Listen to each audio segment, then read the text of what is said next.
Welcome back to Teacup Mammoth. This is... Lion.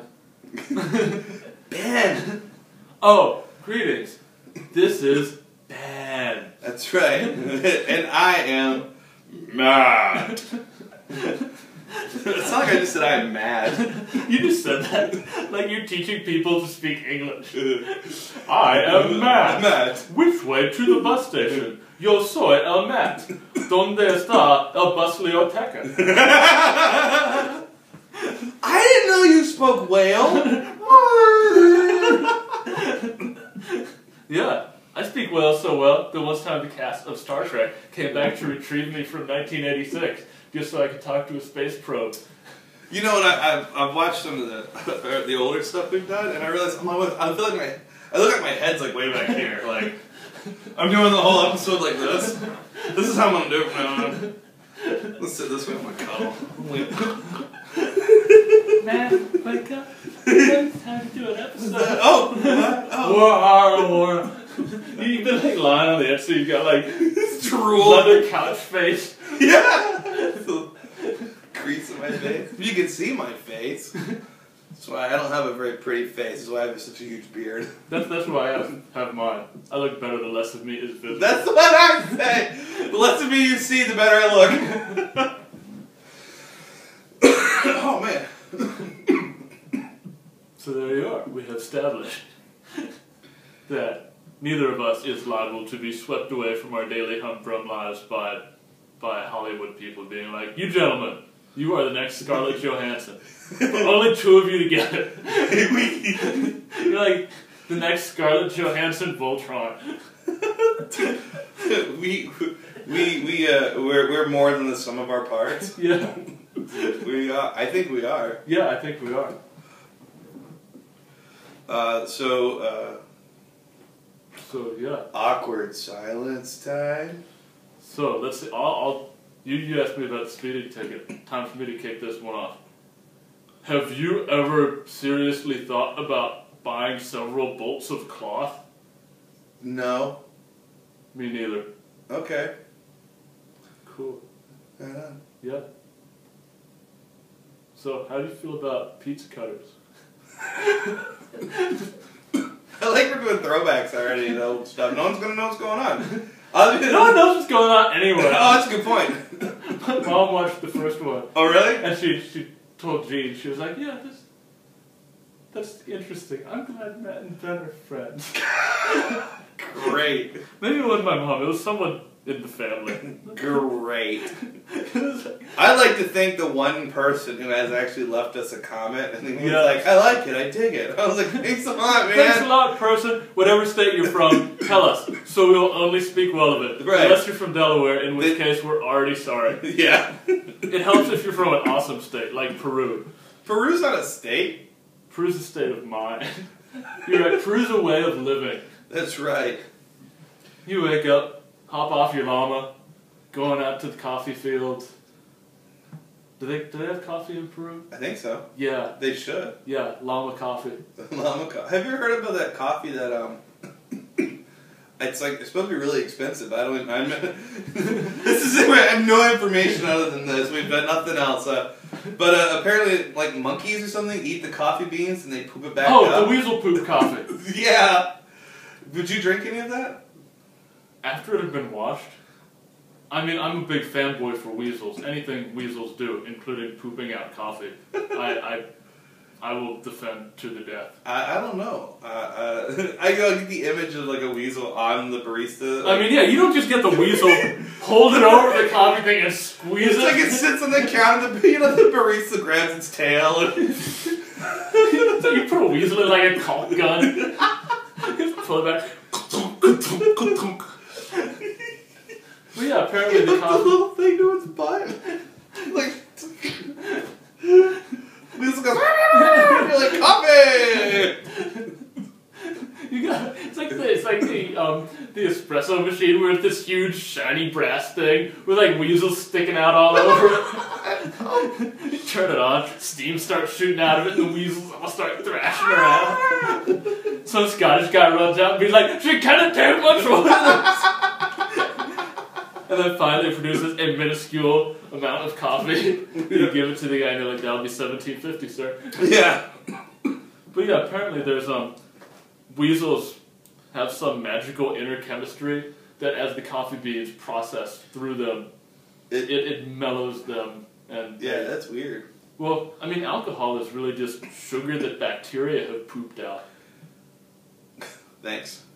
But I was enjoying this lovely Guinness draught. I mean, all alcohols except... Brewed in Dublin, and now you're like, it's actually bacteria poop. You stopped me. All alcohols except for Guinness draught are bacteria poop. Oh, okay, cool. Guinness is made from the tears of unicorns.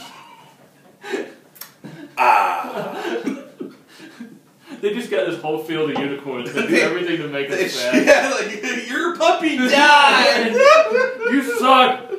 You know how a 7-year-old girl said that you were the best thing in the world last week in that letter?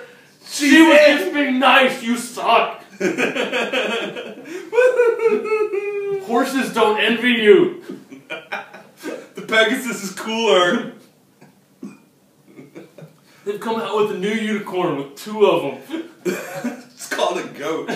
Do you remember like back in the 80s when the Ringling Brothers claimed they had a unicorn and it was really just a goat? Yeah, like, with one... I don't know, like was this a deformed goat? Did they, as a little goatling, they started wrapping its horns together or something? Well, you'll be delighted to note that a few years back I read a book on the history of unicorns. Really? And that there are in fact many members in the goat family that if while they're still goatlings, they've got like this bud in their forehead, which is what the horn eventually grows out of. And if you get them while you're young, you can like cut that and move it over. Really? And then you bind it when it grows. So yeah, there's like tribes in Africa or something where they grow all these crazy Dr. Zeus horn-looking goats for different purposes. What do they do with them?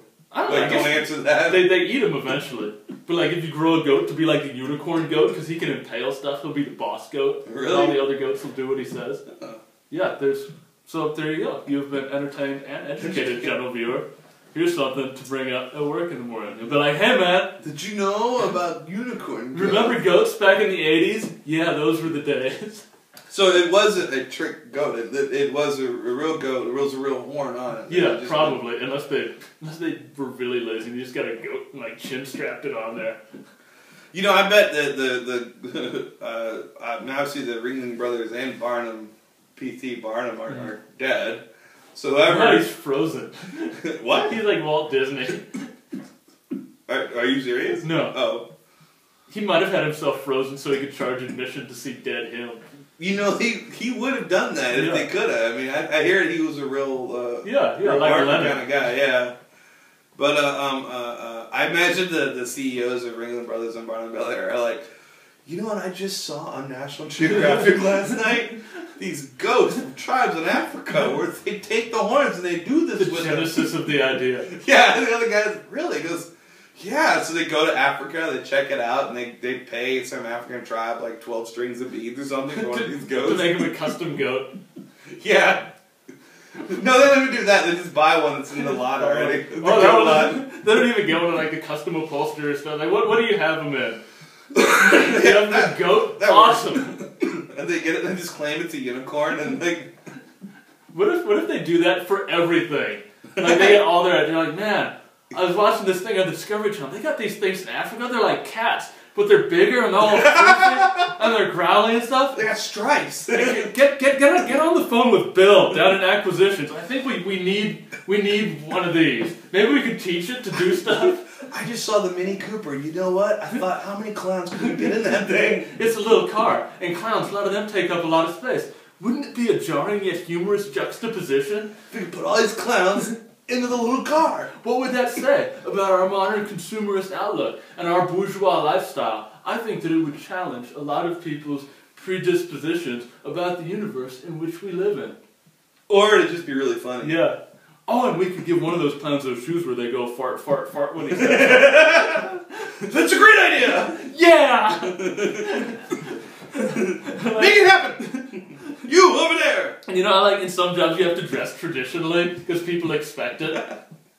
So like if you're you know, if you're an undertaker, you have to dress undertakery. If you run, even if you're the CEO of the circus, you still have to dress like a ringmaster. The top hat. You have a top hat, and you're like just sitting there balancing the books. You're in a board meeting with all your investors and their guys in like expensive suits and stuff.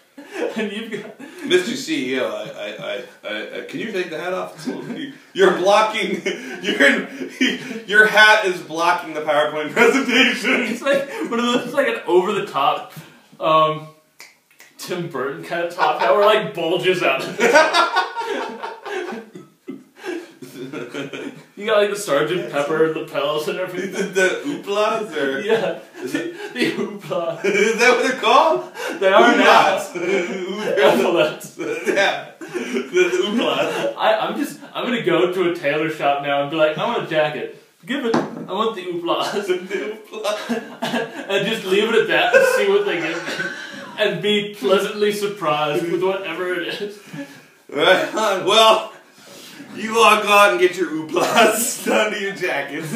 And if you see any good stuff on the Discovery Channel, let us know. Yeah. We're going to start a circus. Yep. Have a nice day. Oopla Wiedersehen. Oopla.